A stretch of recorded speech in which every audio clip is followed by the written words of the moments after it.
stuck. Too much traffic today. Hello everyone. Here I am again.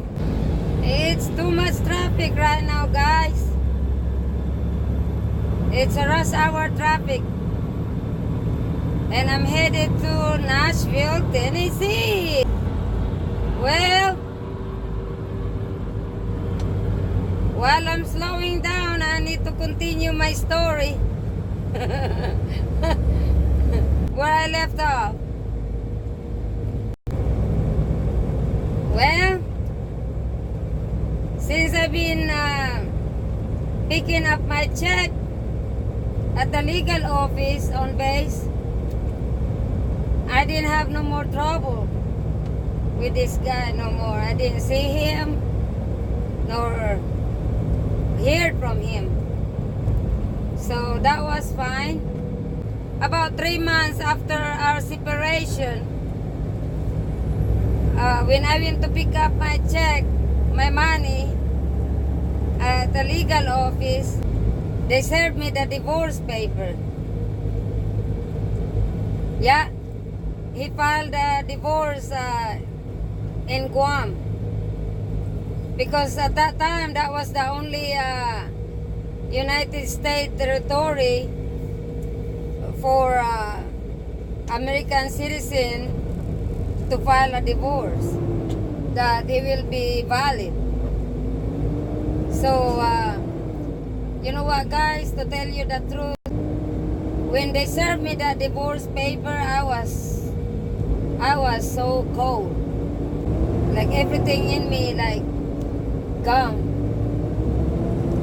But, you know, I had to face the reality that it's over. You know, there's no fixing about this situation. So I signed the divorce paper, and then I asked the guy and the Filipino officer, how long am I gonna be getting the money? And he said until the divorce is final.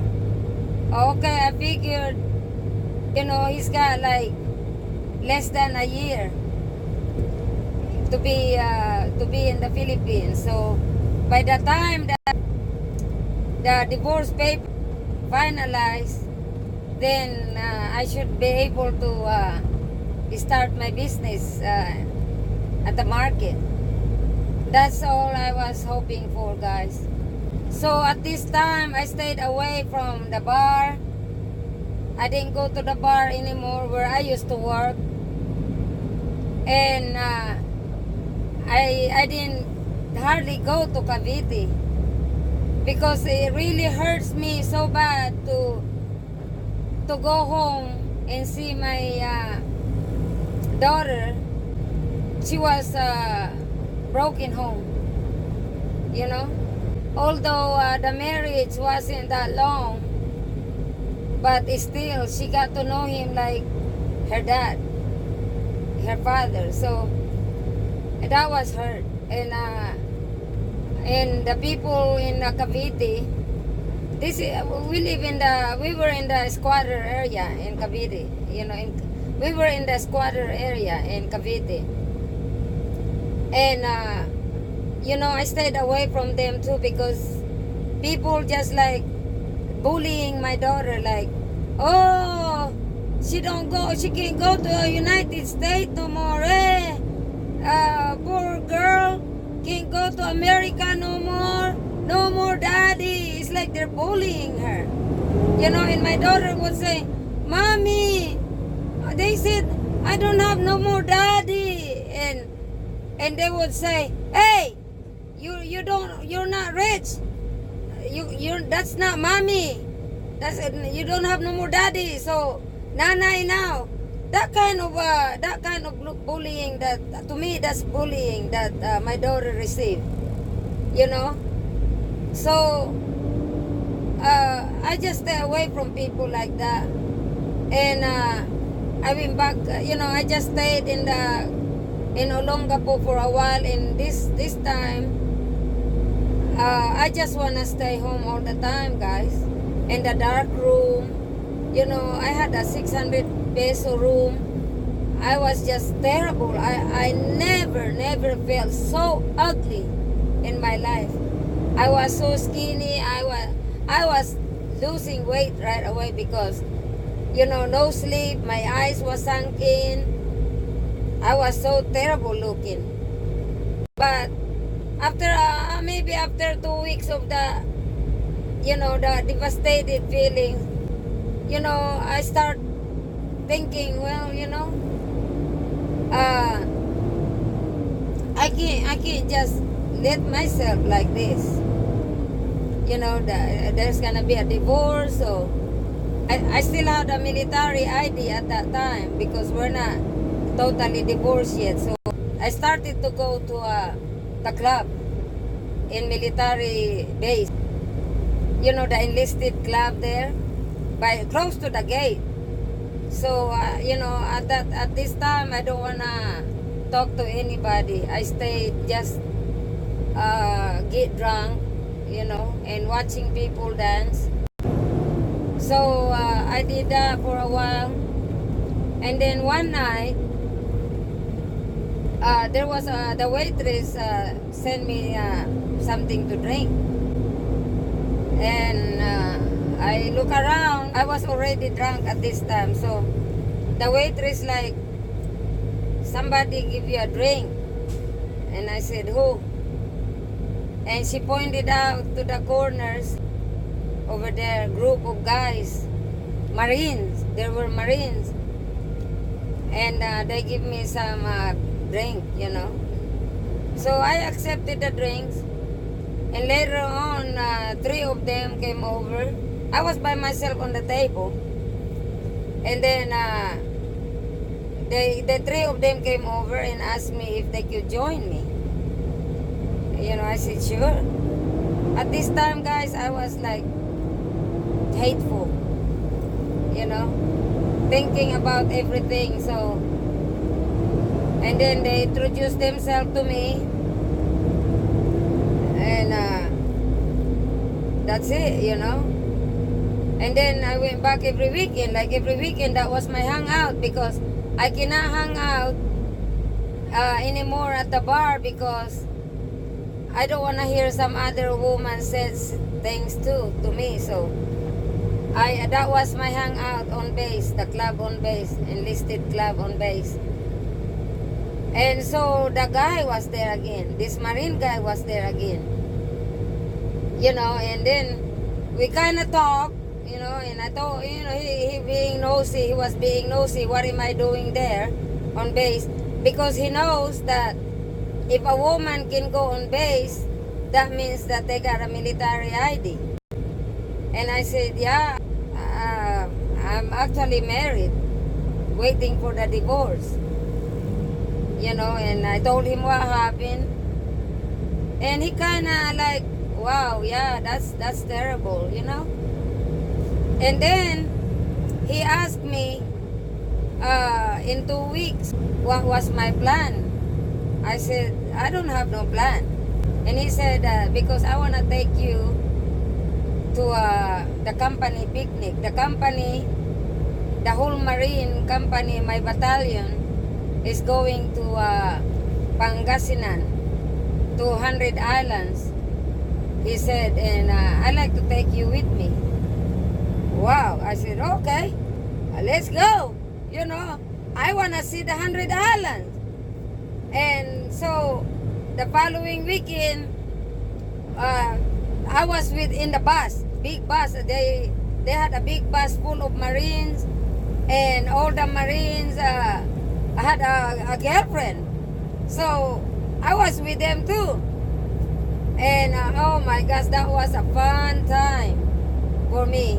After all what I've been through, crying, going on, and lock myself inside the freaking room, and here's the Marine guy took me to 100 islands.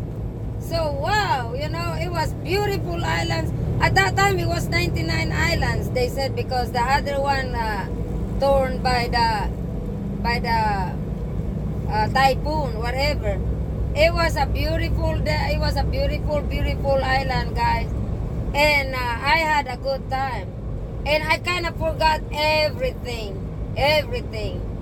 You know, and we there was a restaurant there, tours to the ocean, and we went over there, and I was singing karaoke. I had a good time.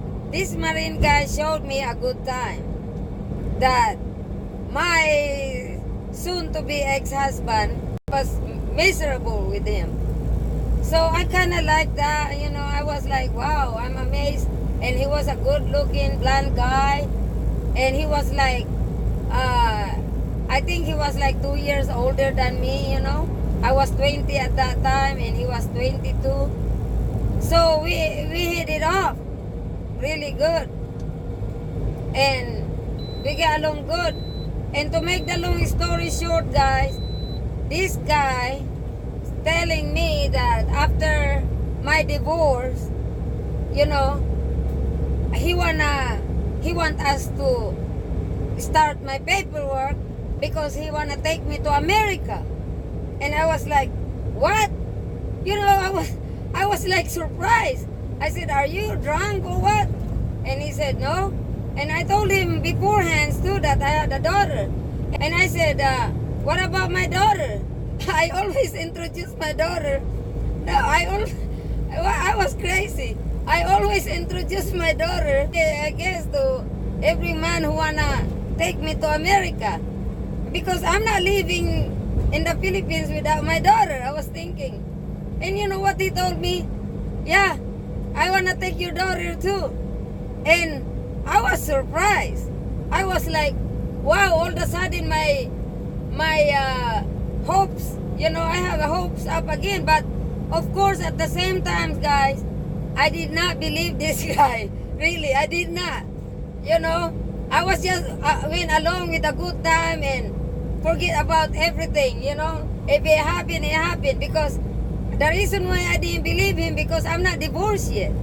You know, I was waiting for, because I done sign it when they serve it to me. I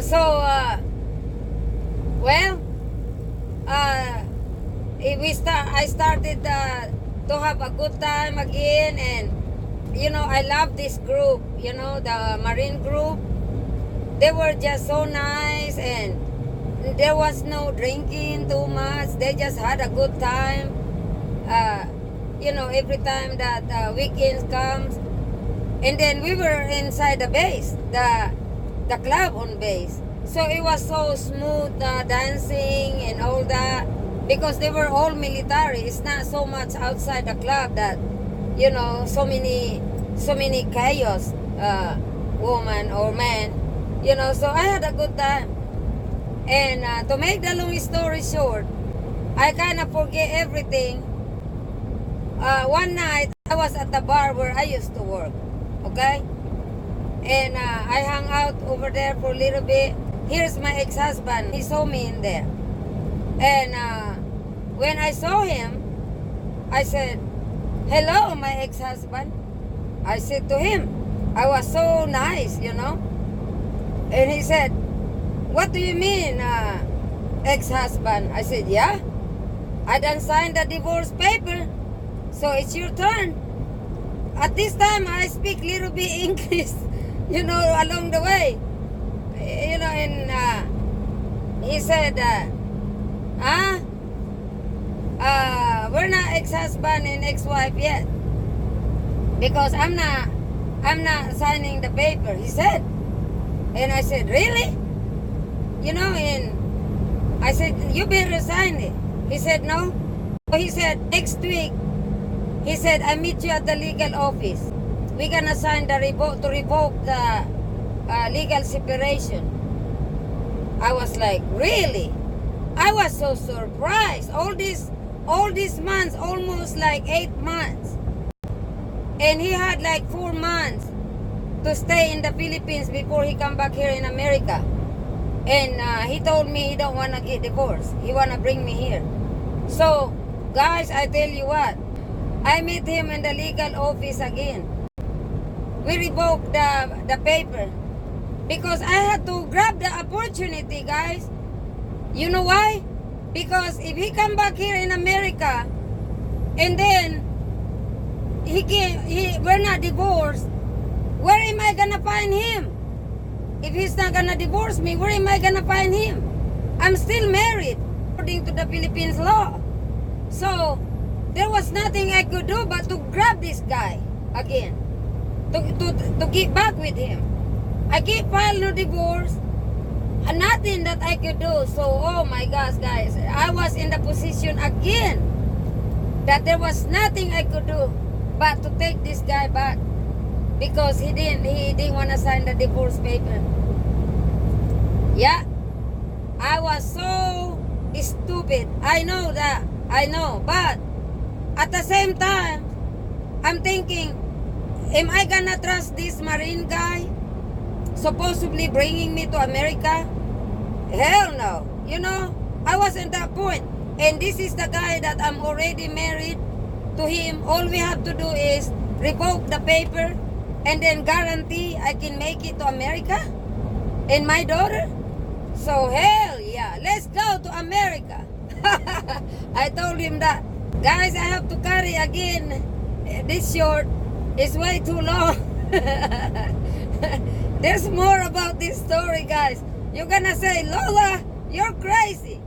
But at the same time, guys, I have to use my brain. You know, I'm not gonna let him know that I was that stupid as I look. Okay, guys? I see you in my next video. Thank you for watching. Bye-bye.